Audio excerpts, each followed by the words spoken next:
మళ్ళీ పోయి పడతా. గైస్ ఇదంతా మన విజయ్ మీద ప్రాంక్ అనమాట, కావాలని భయపెట్టడానికి చేసి. ఇలా నైట్ ఒక వీడియో తీయాలన్నా ప్లేస్కి వెళ్దాం మనం అని చెప్పి తీసుకెళ్ళా. దానికి ముందు కొన్ని డైలాగులు కూడా చెప్పా, పాపం ఫుల్ గా నమ్మేశాడు. హైలైట్ ఏంటంటే నేను ఫస్ట్ ఇంట్రోలో చెప్పాను కదా మా వాడికి కళ్ళు వచ్చిందని, అది మొత్తం చెప్పమని చెప్పింది కూడా విజయ్. వెళ్ళాక నెక్స్ట్ ఏం జరిగిందో మీరే చూడండి.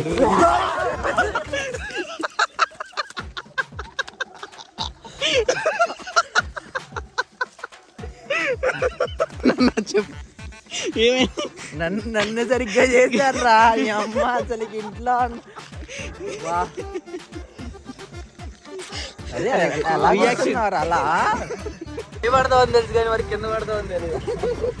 అదే అప్పటికే చెప్పా కదరా నేను నీకు భయం వేస్తుందరా అని చెప్పి ఆడే సరిగ్గా నుంచోబెట్టి అసలుకి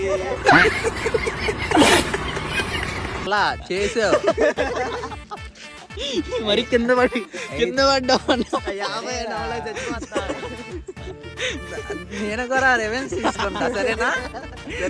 సరే.